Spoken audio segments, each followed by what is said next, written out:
Lady, what is this? Hey, everybody, and welcome to Show and Tell. It's me, Lady Ada, with me, Mr. Lady Ada. We don't always host Show and Tell. We have Noe and Pedro and JP who kick in twice a month. We're taking turns. We're going to take turns this week and next week. We're going to. This week and next week, we're going to do the Show and Tell. Yeah. So welcome back. We're broadcasting live from downtown Manhattan. That's where the Adafruit headquarters is located, just blocks away from Avengers Tower and where Batman hides. Spider-Man hangs out. And Spider-Man hangs out. And Daredevil's on the roof. Harley Quinn. And Harley Quinn is drinking outside. Okay, so we've got an exciting show for you tonight with all sorts of people from around the community coming by, showing off what they're working on. Already got a bunch of people signed up here that looks real good. Let's first kick it off with Kevin from Digi-Key. Give us the latest Digi-Key news. Hey guys, how you doing? Latest Digi-Key news. Well, I think Blinka should be the new superhero. That's just my vote. Yes. Yeah. Blinka needs a place in Manhattan. She can protect Tribeca. Yeah. That sounds like a good idea. Yeah. So I'm playing around with these awesome glasses. Yay! These look good. And I do have a battery built into the 3D printed case. Ah. And unfortunately, just like everything else, right before the show and tell when I was putting it together, I broke the wire off the battery. Yeah. That's right. So, it's powered up with a cord, but the 3D printed case, it just slides right over the, sorry, I should hold it up a little more. It just slides right over the arm. That's nice. If I unplug it, it just slides right under the arm, and it works really good. All right. Kind of cool. So now we can You made some custom design, light up text and designs. How did you code up the designs? CircuitPython. Did you use the new sprite editor tool or what? Yeah, I used it was a while, not the new one. I used an old one that I used years ago, not years ago, but probably a year ago with the Matrix portal. And it was just a tutorial you guys had on your site, and I followed it and downloaded, I think it was like a sprite or something, and it worked really well. Cool. All right, looking good. It was pretty cool. The future is bright. Thanks, Kevin. This is going to be perfect for All Hallows Eve. Yes, coming soon. Yes. So, it's also safe. It's like not only is it like cool and fun, but people won't hit you because they'll be like, hey, that's a bright, shining thing.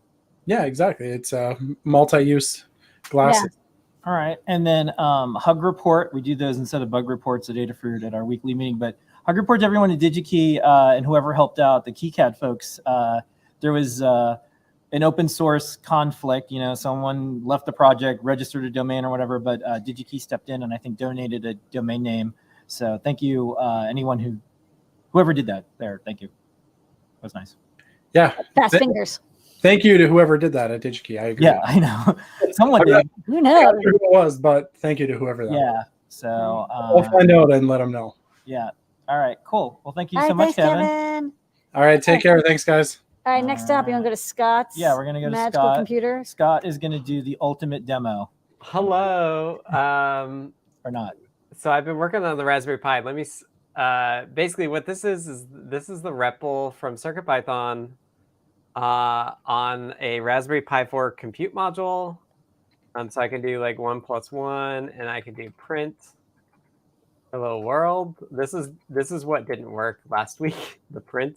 Well, look, you got print going. Figured out how to do that, and then Phil just challenged me in our internal meeting before this. Like, it would be cool if you could blink. So let me switch the camera. You can see that I just had it running, but I'll switch the camera so you can see it.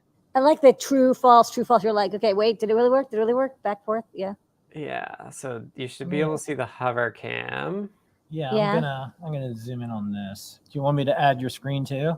I mean, I kind of showed it already. Yeah. Okay. This is more exciting. This part.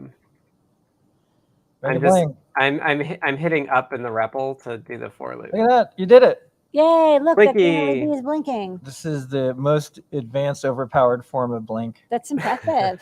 ever. Well, it's funny. It's like even just digital I/O. Like we have, BitBang I/O. You could actually start connecting to sensors and devices even without bus I/O support. Mm-hmm. Yeah, so I had to add the digital I/O support because I'm using bus I/O UART as how I'm interacting right now. I've set up the debug UART here, and I'm using that USB to serial converter that you see right here. This is the board I designed for debugging the Raspberry Pi. That's available on OshPark if anybody says they need this. But I added the 4 blinky LEDs on there for exactly this sort of test. Perfect. All right, looking good. making slow, steady progress. Slow and steady, As I learning said, a you're- ton. Yeah, you're like learning computer architecture but backwards. Yeah, yeah. Okay, cool. All right, thanks, Scott. More next week, I'm sure. All right. All right, next up, Paint Your Dragon. Oh, Always hi. bring in the blinky. Yeah, I'm really looking forward to that CircuitPython on Pi stuff. I'm excited for that. Demo scene ahead. Yeah. So anyway, we have the guide live for the Eye Lights glasses, and I've been sneaking in there and adding new code to the guide as we go. So a few days ago, added a fire effect. Ooh, These that's cool. great up close, but No, it looks good. I can see further it. away it looks better. Right. But there's an old demo scene fire effect on the LEDs, and most of these, I should say, are both Arduino and CircuitPython. So whatever you're more comfortable with. And then the blinky eyes. The Geneva Conventions require that if anything we do with pixels, we have to put blinky eyes on it. Yeah, I mean, this is actually part of your like bail requirements. Like when we got you out of monster jail. Yeah. They're like, we're gonna before we tag you and release you back to the wild, you have to develop eyes on everything. But I can't keep sneaking in and writing these like forever. So what I did, there's one more that I did, and it was based on a prior project for one of the LED matrices where you can use a BMP image as like a sprite sheet and just draw the animation. And so this one's CircuitPython only, but there's no code to do the animation. You just draw a picture, like flipbook style animation, and you just drop the file on there and it goes. Oh, I like that. I want to do a little bit like the macro pad and like the matrix portal where people can maybe commit and share their own designs. Yeah, exactly. This is just running the super basic example. So I'm hoping like some artistic people can make some. Yeah, I love how we did this design. I love that like it's round and then there's the grid. It's cool. It's a cool design. Yeah, well, the round was your plan because we've all seen the LED shutter shades. That's been done, but yeah, having the goggle effect was a nice. I love LEDs in circles. I don't know, never enough. Yeah, it's cool. It looks like it's in motion. So that's all live in the guide right now. Yeah. Go check it out. If you got glasses, there's the code. So all right, Phil B. Always bringing the blank. Thank you, Phil. Thank you, Phil. Bye. Let's go to Noe and Pedro. Hey, Noe and Pedro. What you got going on? Hey folks. Hey, so this week we got another Lego project. So Phil had a really good idea of showing off the wireless LEDs with the gauntlet. So here's all of the different colors that it comes with. The kit comes with like 10 LEDs. So when I tried to insert these into the small 2x1 space, of course it didn't fit. So we had to 3D print a custom little brick for it. So we have two different versions. Where's my camera? Is it this one? So we have one where it can fit two different ones, and you can see what the distance on these are. And then we have one that has a cavity for one of them, so it'll fit in most builds. So we have one that has the little LED inside there. And what's cool about this is I didn't even design this in there. It just Maker Lottery again, where it twists to lock in place. So yeah, cool. The bigger size ones go in there, twist, and they stay in there so they don't rattle around. And nice little way to have like nice little light effects for small little 1x2, or of course the 3D files are out there, so you can edit all these and make like a 1x1 or something. This is like these LEDs are perfect for this because it's like if you're doing Lego, you don't want to sit and like hand solder thin wires that are just going to break. It's like you just shove them in there. You might want to explain why they light up because can you show the inductor? How is it possible that those are lighting up without any wires? Yeah, let me disconnect the coil on the back. So it's this pretty large coil right here, this induction coil that when you bring it closer, it's unplugged right now, but it'll provide power to the little to the winded up little LED that's on there. So that's all that is. Let me plug that back in. Neat. Sorry. Cool. There you go. Yeah. This is neat. I fully expect Lego to do something like this like next year. I'm laughing over here because you're saying nobody wants to solder little wires. I actually did that in a past project where we Oh yeah. made a little I know, light but up like brick. imagine now you could do it without. Nobody I mean, but you. Exactly. Yeah, and this is the Well, smallest I could get it to, like the what is it, the 3x2? But yeah, super and small. Oh, sorry, Lamar. No, I'm saying I think it's neat that we showed both ways. It's like we did it one way, and that's what made us realize this is the better way. Yeah. So perfect for doing like a building, which I think is like 90% of what the things that people want to light up, like a nice little building or something. Yeah. And of course, Halloween, Christmas coming up, and into what's Ooh, what's it'd be after? kind of neat. Valentine's? Maybe we should do like a gingerbread house with Yeah, little that's lights. Good idea. Model Yeah, so 10 folks use these little wireless LEDs. We're friends with the folks at Tested, Adam Savage. They're going to probably do some stuff soon. Sweet. And we'll see. I think model makers will have a lot of fun with this. Just don't snap those fingers because No. I don't know which half of the population is going to go. I have suggestions, but I guess I'll keep those to myself. Yeah, so we got an extra one of these. Well, you'll see one show up in the office for everyone to go and play around with. I hope they make really cool hand gestures, not the one we all know. Yeah, no, it'll be peace. It'll be okay. There you go. Yeah, peace. Too much metal for one hand. All right. Thanks so Pedro. much, and everyone, Thanks, don't guys. forget to tune in on Wednesdays to Noe and Pedro's show, 3D Hangouts, where you can learn how to make all this stuff and more. Yeah. Okay. Bye. All right, Thank next you, up, let's go to Andy. Liz. Hey Liz. What is happening, Liz? Hi Liz. Hey, how's it going? Ooh, ooh. So I've been working on a disconnected CO2 data logger, and I just kind of wanted to show the kind of evolution of the case I've been working on. Okay, first it started out kind of small because it was just going to be the feather and the sensor, but then you folks have suggested adding in the datalogger feather wing, which is really awesome because then you get the time, and that's been really helpful with the graphs.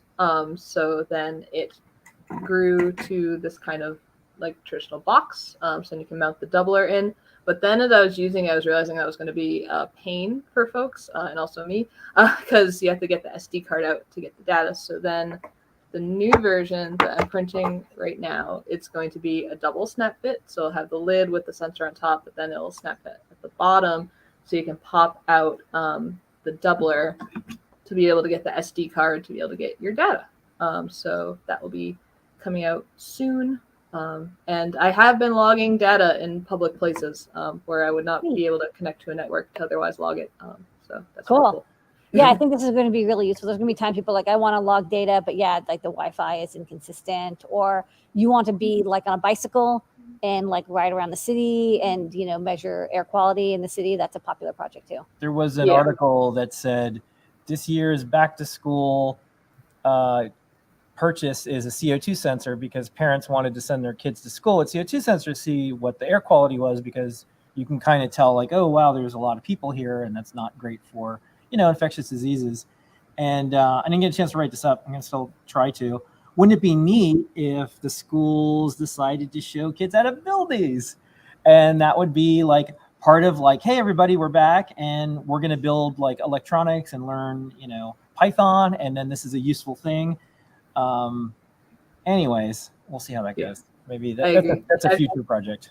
Yeah, I've been taking on the train too. I take train every day, so that's been that's cool. Yeah, we had them around here at Adafruit, and it's usually like underground. It's like when you go into tunnels. Yeah, and there's supposed to be a carbon dioxide buildup. Yeah. We have these on each floor in Adafruit, and as we had more folks in the office, it was just this like reassuring glowing sign that showed how good the air quality is. We have this HVAC system, and we upgraded to MERV filters, and we have ventilation. We did all this stuff, and it was really helpful. So, all right, thanks for coming by, Liz. Good information is available for people about their air. Okay, thanks, next Liz. up. Let's go to Bill. Hey guys, how are you? Welcome back, Bill. How are you doing? I've seen you in a while. I'm good. I'm not in my usual place. You can probably tell that. So, how are you? Good. What's going on? So I have non-AT stuff to show you today. So let me change to my thing. So I actually was able to spend a little bit of time outside of my new day job, which seems to be law school, and AT makers and lesson picks and everything else. And I got away to our cabin. We have a place in North Carolina, which is stunning right now. I can't see if you're sharing it. I bet you are. Yeah, I'm sharing the screen. Good. So, but one of the things I'm doing now is I'm studying there, which is a great place to study, but it's not really what I want to be doing in North Carolina. I want to goof off and play on the land that my neighbor owns. And it's great. We have one of these side-by-sides. I don't know if you guys have ever been on a side-by-side. It's a really good, safer way to go off-roading. We're in New York. We don't have anything like this. Oh, there's plenty. Just a little. I was just talking about the trees. We don't have trees like this. We have trees, and it's beautiful. And it's just starting to turn red right now. It's great. But I got out there, and one of the problems we have is there's simply there's no cell service for any of this, right? So this entire area, you can go in and you can explore, and you'll find like really ancient old equipment like this, which is just super cool. Just laying around on this old property, but there's no coverage at all in the mountains, and so we all use these, right? So these are GMRS radios. This is one that's actually mounted on the side by side, and they're great. They get 15 watts. You have to register them, but you don't have to be like a ham to use them. They cover the entire area, and they're wonderful. But they have a huge flaw, which is when you turn off your engine, right? So this is the brand of the model I'm using. It's a MXT 275 or something like that.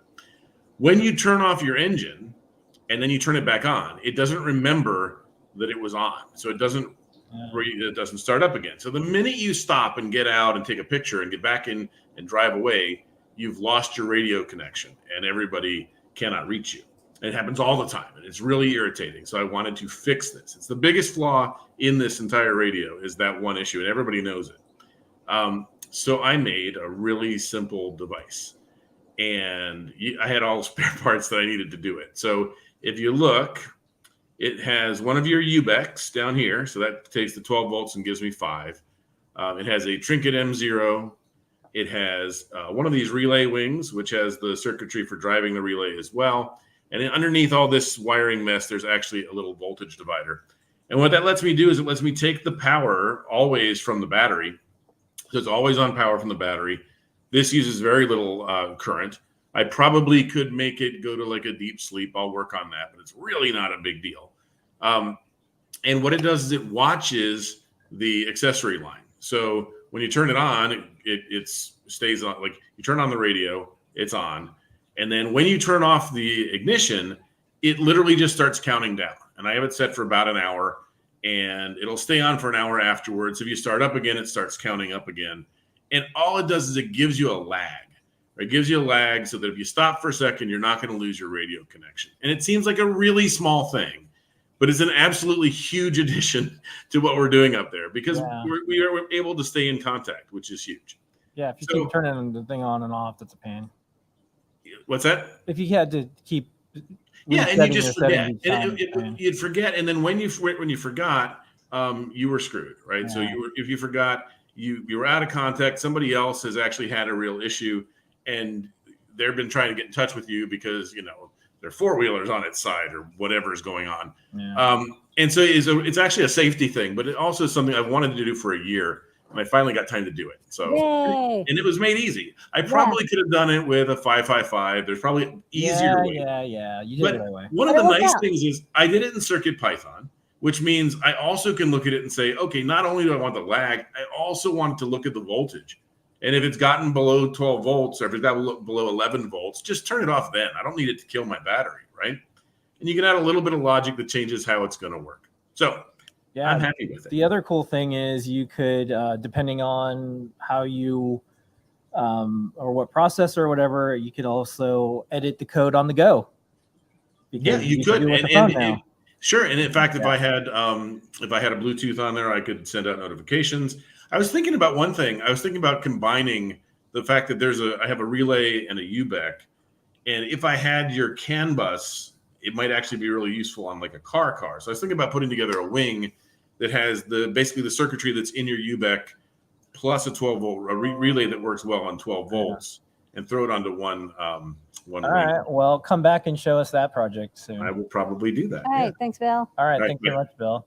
Lamore did the under the table poking at me, which means I have to move the show faster. So, well, we have 5 people in 10 minutes. So we have 5 people in 10 minutes. So as we call on you, just keep it to 1.5 minutes each.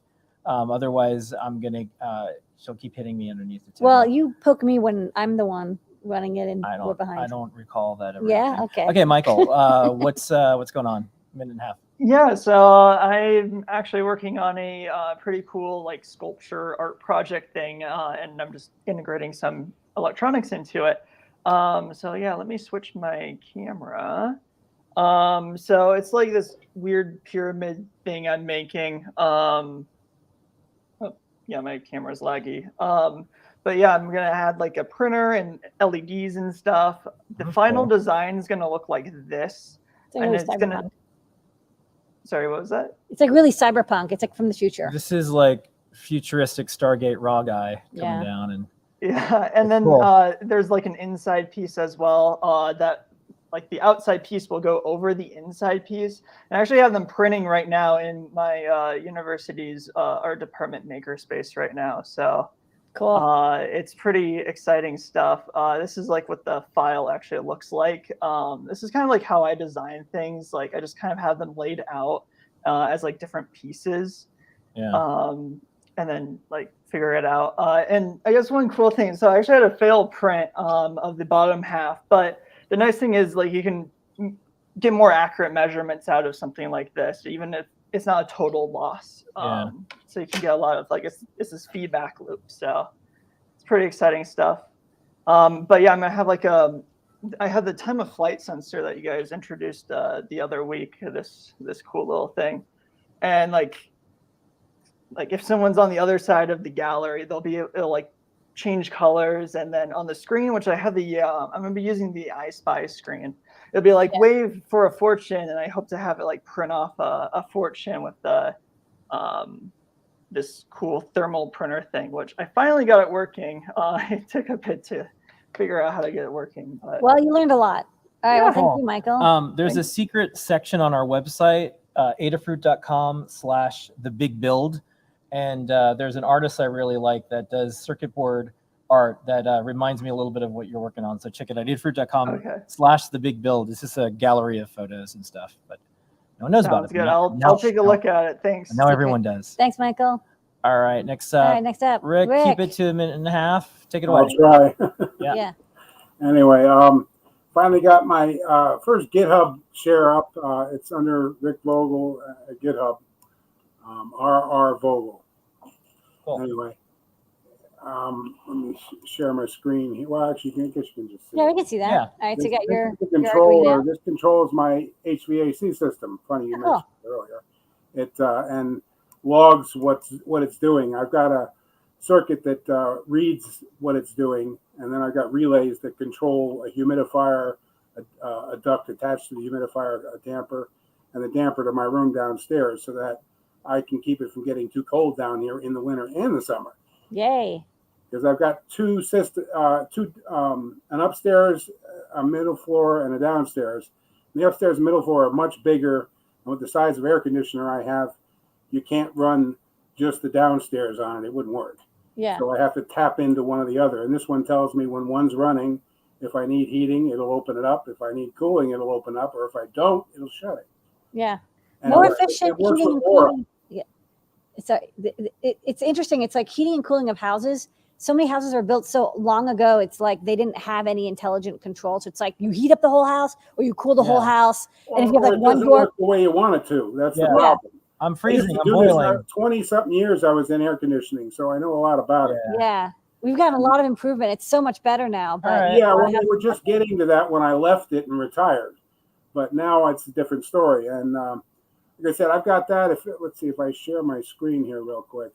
I can show you. As long as you can do it in like 10 seconds, because Oh, well, never mind. yeah. Anyway, like I come said, back just next go week. to Come back RR next week, Vogel, GitHub RR Vogel. I've got Okay. But come this back, up come here back on my next last week. project. Come back next week because there's lots of people that are trying to do the same projects that you are. Yeah, So- this I is kind of cool. figured I don't see a lot of it on your site, and I figured I might be able to help. So Yeah. No, please people do. want inspiration and like I'll they be like back they next realize week they can then. do Yeah. it. whoever's there, I'll be back with them. All right, you're Okay. an expert. Thank you, Rick. Okay, we're gonna go to Andy, then Chris, then Mark. So y'all got to keep it to just like a minute and a half. Go, Andy. Hey, Andy. Hey, I'm Hello, gonna Andy's hand. move the camera. Hello, so I can- Andy's round PCB. All right, so I came in about a month ago, showed you this. I don't know if you Yeah. remember. It's the fridge magnet. You can adjust the probabilities and spin the wheel to help make decisions. I made some changes. I changed to AAA batteries instead of a LiPo battery, and I spun a new board. And so this is the new Wheel Decide. Ooh. And it is touch That is sensitive nice. along the side. And then got the new, I got a kale switch, low profile kale switch from Adafruit. And now it's, yeah, new silk screen. And Luxurious. it's got powered by batteries on the back. Nice work. Yeah. All right. Well, thank All you right, so cool. much, Andy. That was an easy decision. Yeah. To showcase. Next up, Chris, and then we're gonna go to Mark. Chris, take it away. Hey, Hi. Chris. I've been on the show a few times before, showing things I build with art canvases as a kind of a enclosure or substrate for the computer parts. This one has a fun house. I'm going to try to share my screen really quickly.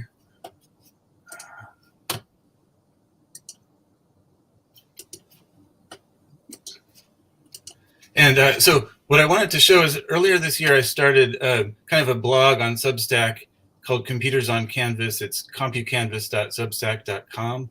And I'm using it just to post, kind of like show your work as I go on these projects. And so there's a lot of posts I started in March, I think. I'll just show a couple. I got the LED glasses. And I've also recently been, Michael's, the art store, started to carry these round canvases, and they also have oval canvases. And so this is kind of a mock-up of something I was thinking of doing with the 3D glasses. Cool. And then here's the one that you saw on the wall next to me, you know, the write-up on that, and it uses the fun house and a couple of the Neo keys and some keycaps that I found on Etsy. And yeah, so people can check it out if you're interested in seeing that.